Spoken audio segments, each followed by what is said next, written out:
Oops. Hi there. Let me get this thing in focus. Good morning. And I've got my little thing. I'm finally back from Nashville. Yeah, it was amazing. Don't know that I do the 4 day again. It was almost like getting this from a court reporter, too much in 4 days. I loved the 7 day retreat. It was a little slower paced, a little bit more feeling like, well, what I needed to relax into coming back to me, which for some of you who've been following me for a while, you'll understand that my journey, um, before, during, and even now, during court reporting, and even now, which I'm still reporting, but that journey, was one of, yeah, it was hard.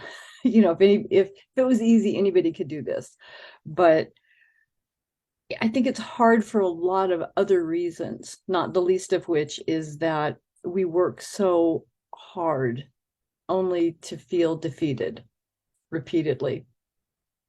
What kind of person is strong enough to keep rising up out of the ashes or out of the dirt, time and time and time again? But that's what we do. Those of us who have survived the journey and the profession, that's what we do. It's a self-leveled bar of what we think we're capable of achieving. And surprisingly, anything that you think you're capable of achieving, you are. If you stick with it consistently long enough, it will happen. I'm like living proof of that. Someday I'm just going to do a video that's just my story, which most people will not be that interested in, but that's okay. It'll all be in one place where somebody can tap back and say, what made her loud like that? What the hell happened? What was her journey like during court reporting school? Because I am living proof that anybody can do this if you have the dogged determination to not quit. And yeah, it's going to take you longer than you thought it might, except in the case of somebody like Molly Cooper, who told herself, 24-month program. I'm a pretty smart cookie. I bet I could do it in 18 months. And then announcing to the world and declaring to everyone, I'm going into an 18-month program. And if you can't be my best cheerleader on my worst day, I'm going to have to cut you loose, at least for 18 months, because I'm going into this program and it needs all of me in order for me to get out as soon as I can. And then every single day, several times a day, she gave herself a magical message. I don't even think she realizes how magical it was, how it the words she was saying without resistance, without contradiction, without disbelief, the words she was saying took her out of the program faster. Her mantra every day, I'm amazing. I'm phenomenal. I'm getting out of school faster than anyone can imagine. And I see myself working for, I think it was Royal Reporters. And I'm like, who are they? Like, small mom and pop shop in LA. Guess where she works today? But the magic in that mantra, and she said she would take a break and leave her machine and walk, get some air and some oxygen and walk every, 4 times a day. She was at a brick and mortar school at the time, so she'd get up and go out on campus and literally do a loop. But when I tell my brain, you're phenomenal, you're amazing, my brain goes, yeah, right. Who are you talking to? And that's okay, because your brain is not always going to accept the affirmations, the positive thinking of where you want yourself to go. But here's the beauty. And I'll give you this in a couple of different ways because I've learned it from a deeper level. I'm amazing. I'm phenomenal. I'm blah, blah, blah, whatever. The third thing she said was, I'm getting out of school faster than anyone can imagine. Words like that. And to her subconscious, to the part that's running the program, it had to have looked at that and said, oh, well, hell, I guess that's pretty fast. So I guess we better figure out how to do that. And it will get on board to answer your questions, to get you what you want, to take you where you want to go. Every day, repeatedly. Now, the other two messages, I'm phenomenal, I'm amazing, whatever the first two were, I realized, oh, okay, well, those were like, interesting, but there was that third thing she said that made the difference. From a hypnotic point of view, from a neuroscience point of view, here's also why that worked. Because when I was first studying, I asked my teachers, guides, my student advisors, hey, when Marissa Peer is doing her hypnosis and she's doing her transformational recording thing, she always does everything in threes. You're amazing, you're phenomenal, you're incredible. You're this, you're this, you're this, you're that, you're that, you're that. If you do this, this, and this, always in threes, always. What's the magic of three? And there is. But aside from that, there's a practical reason why. But I asked these people, and basically what they said in their very interesting English accent was, just do it. It works. Like, well, that's not a good enough answer for a court reporter. I want to know why. I want to know why and how and when and all of that, because that's who we are. So I finished that training with her, and it was a long process. It was 2 years, but my questions still were not answered. So I found other teachers and other modalities and other programs. And then as you're learning more, you realize what you didn't know before. Not that it doesn't work, because it does, but with more tools, with more knowledge, with more experience, you become more effective at what you're doing. Hypnosis, court reporting, doesn't matter. It's all the same. Here's the magic of three. If you're talking to somebody, like in a hypnotic state, if I'm chatting with somebody and I want to give them a message that will sink in deep, I will do it in threes, and sometimes in a hidden way. You may not even know it's coming, but it'll be threes. But here's what happens. If I'm talking to somebody and I tell them a thing that they believe, because your brain is kind of lazy, it says, oh, well, that's true. Okay, I can get on board to that. And so then it drops its guard and it lets in message number 2 and message number 3. They go right in because I can trust the information. It's good enough. If you tell your brain or somebody else's something that it doesn't agree with, it will glom onto that. And it will say, wait a minute, I don't know if that's not true. That might not be true. What if I don't believe? While it's chattering on about that crap, I keep talking. Suggestion number 2, suggestion number 3. 3 always goes in deep. 2 sometimes goes in. 3 always goes in deep. So even as Molly Cooper was talking to herself and saying, I'm incredible, I'm amazing, I see me getting out of school faster than anyone can imagine, or I'm getting out of school faster than anyone can imagine. That's number 3. That's the one that went in, and it went in deep. And so come up with 3 affirmations for yourself on a daily basis. And don't worry if you can't buy into the first 2. Go with Molly's. It's incredible. There's nothing in your being that'll resist it. Faster than anyone can imagine. Well, I don't know. Most of the people in my life are imagining I'm never going to get out of school. So anything faster than that's pretty freaking faster. So go with it. Use it. I love this. I absolutely, I so love the place where I am at this time. And I was so afraid to change the group name to Magic for Court Reporters, because I knew there was a whole lot of people out there who were going to say, magic, oh, all that stuff. Oh, she's into satanic stuff. Oh my God, she's so whatever. First of all, everybody else's opinion of me is none of my business. That was a hard one for me. That took me almost a year to get over. And it's okay to say no without any explanation, justification, or excuse. That took probably another year. These are hard things because we were hardwired early on to think that this is who we are. What we believe is who we are. What we believe is the actions that we take. The actions that we take get us our result. It must be who we are. But the beliefs come from thoughts that you, I love this. I got the right cup this morning. Thoughts that you think, because thoughts are things not quite manifested yet. But if thoughts are things, choose the good ones. And every day I still do hear myself saying the negative things. Oh, you should this, oh, you shouldn't that, blah, blah, blah, the judgment, the criticism, the comparison, all of that. And the funny part is none of it matters.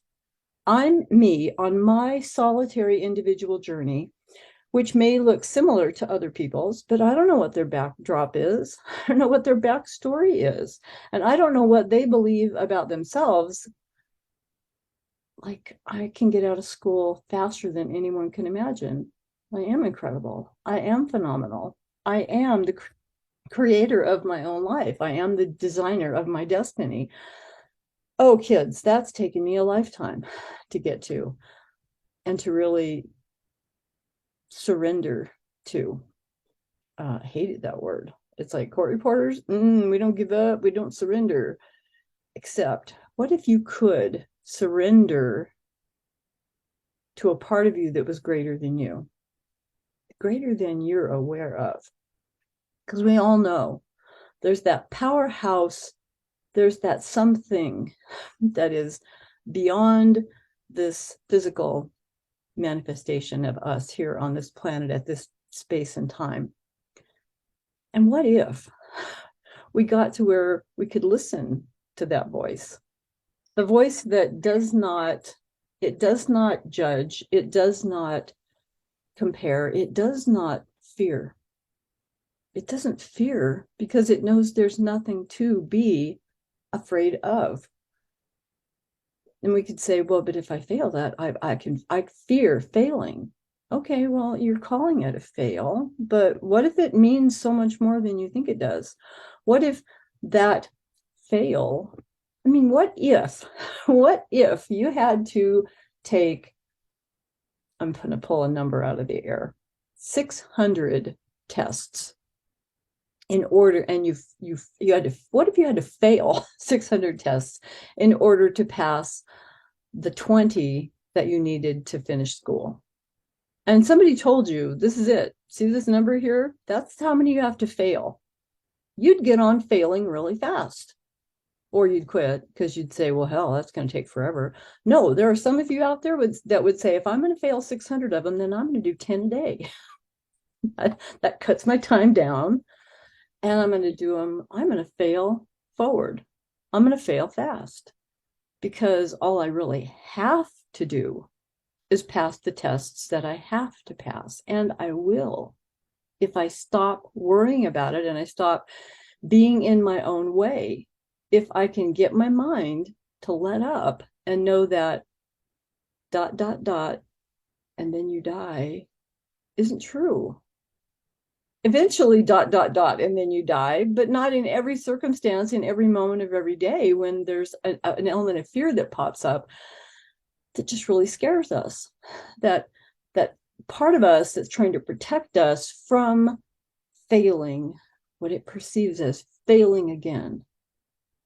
What if it wasn't failing again? What if it was ticking off the next one that you had to fail, the next one that you had to not pass to be able to get to the one that you're going to pass? Come on, come on, come on, come on, come on, come on, come on, come on. I'm getting closer and closer and closer and closer to the one I'm going to pass.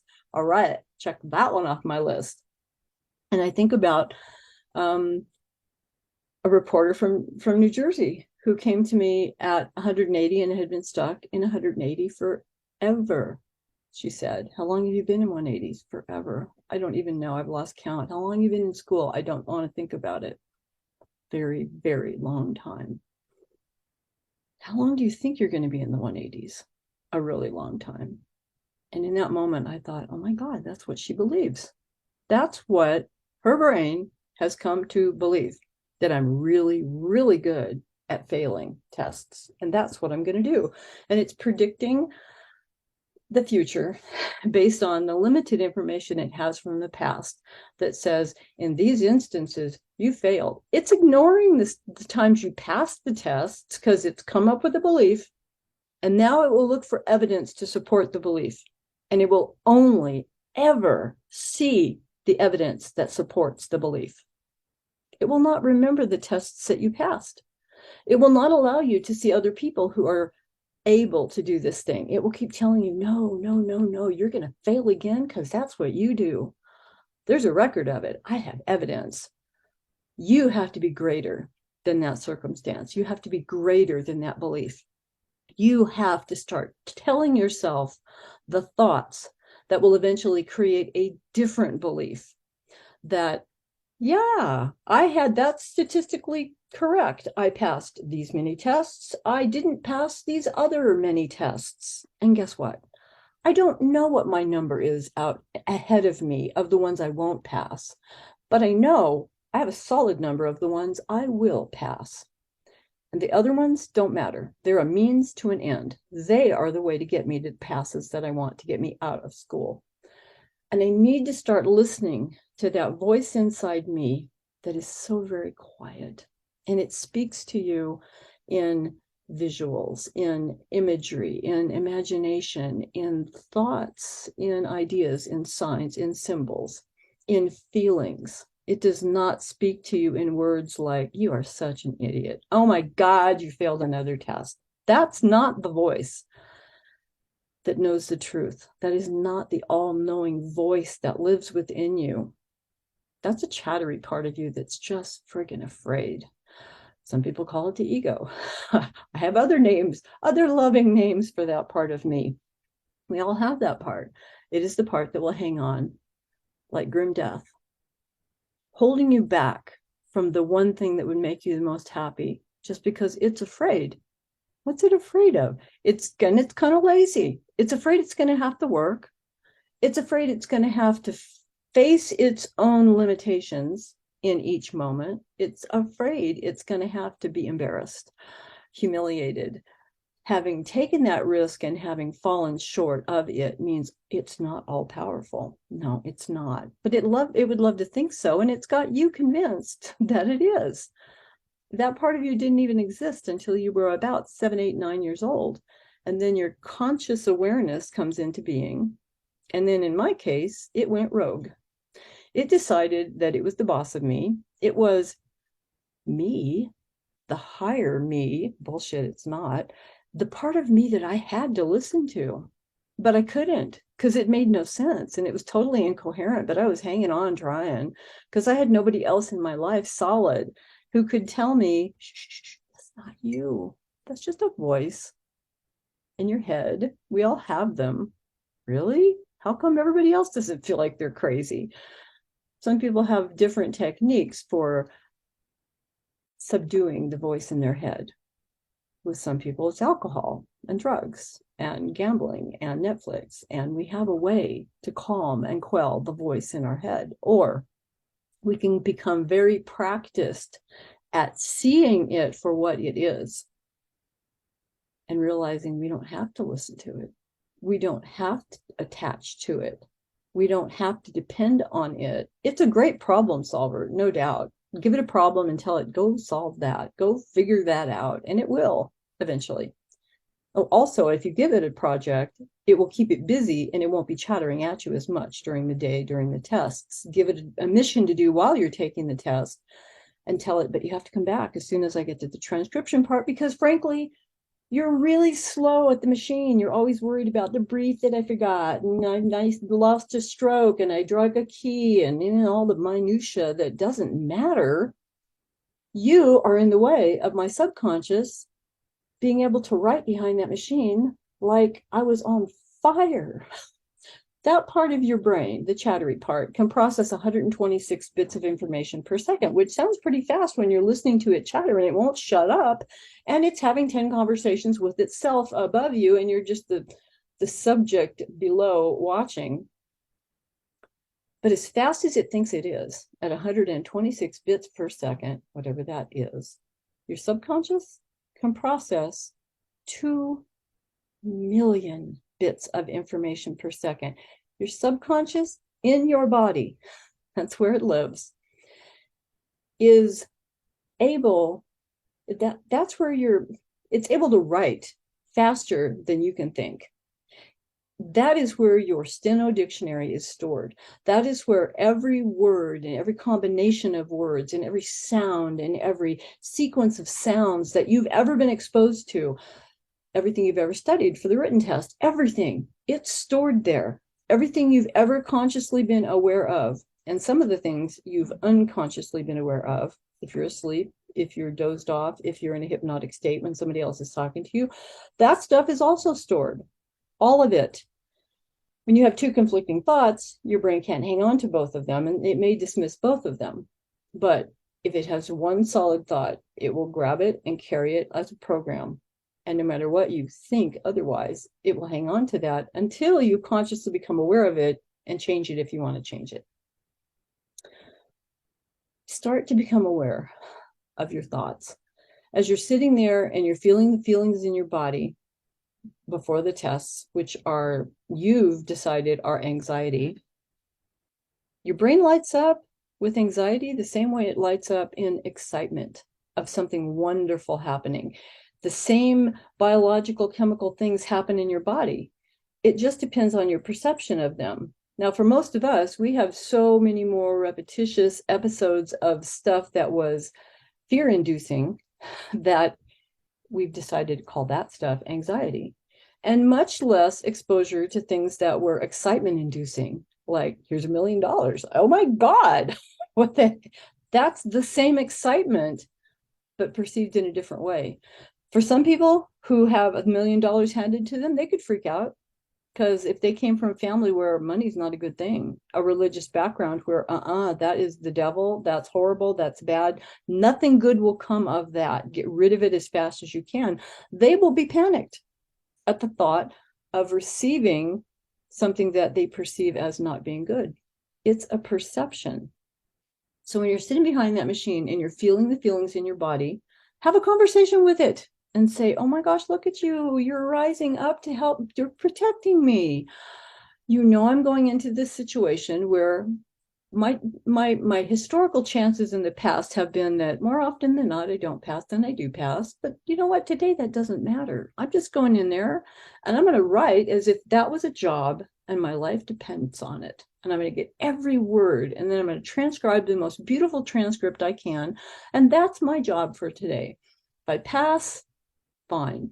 If I don't hit that percentage mark that I wanted, I'm going to go back and look at that transcript, and I'm going to try to dissect it and see, is there something in there I can physically change, that I can look at differently, that I can become aware of to make the next try a little bit better.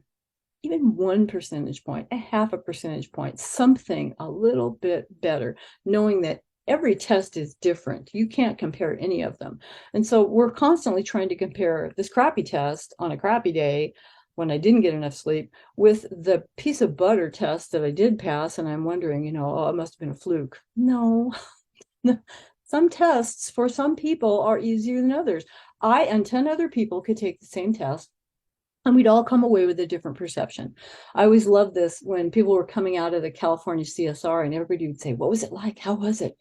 And one person would say, oh my God, it was so good. It was so easy. The speakers were wonderful and metered and the words were easy. And if I didn't pass, I don't know what the hell's wrong with me. The next person would come out, they're just as fast. And their perception was, oh my God, it was fast. It was difficult. It was like colloquy popcorn and I couldn't hang on. That's their perception. Everybody's perception is different. Get to know who you are. Get to know your strengths. Get to know your weaknesses. Don't cast them aside and stomp them down and pretend they don't exist. Love them the same way you're learning to love all the other parts of you. It makes you so much more profoundly powerful. And get in touch with that part of you that doesn't think, that part of you that knows. Get in touch with that part of you who knew the first time you said the words, I want to do that. There's a part of you that knew. It knew with no doubts that you could do this. If it had any doubts in that moment, it would have said, oh, no, this is not for, this is stupid. Who would do that? Who would sit? Oprah Winfrey, I think, said this one time. What a boring job. You just sit there and you just listen to what everybody else says. And I'm like, oh, honey, you don't get it. Because I couldn't do what you do either, nor would I want to. But I love what I do. It's the thing that I needed in my life to hone me into the most amazing version of myself in every minute and the next minute and the next minute and every episode of things that I didn't like, realizing, well, I don't really want more of that. How can I get more of what I want? I can focus on what I want more of. I can focus on the things that make me feel good. I can concentrate and repeatedly think about and envision and feel the feelings of the life, the day, the job, the moments that make me feel glorious, that make me feel empowered and brilliant and smart and talented and vital and important. The things that remind me, the things that light me up inside when I realize that it's not just me sitting behind a steno machine. It's a very proud, honorable lineage of people throughout history behind me who captured what was happening so that for generations to come, that stuff would be solidified in a place where we could learn and get better from and not make the same mistakes from the past. What we do every day, even in the most mundane of circumstances, is everything. It is the thing that will help our species to survive by the sheer remembering of our own history, of our own what happened to get me here. What did somebody else do, and how can I do it better? How can I learn from what's already happened in the past to become a better version of myself? It's all a full circle, every bit of it. Feel that feeling of your why, and feel that feeling of the thousands, the tens of thousands of scribes that have gone before you, that are waiting for you to join all of us. You guys have a great day. I love you all, and I will talk with you again soon.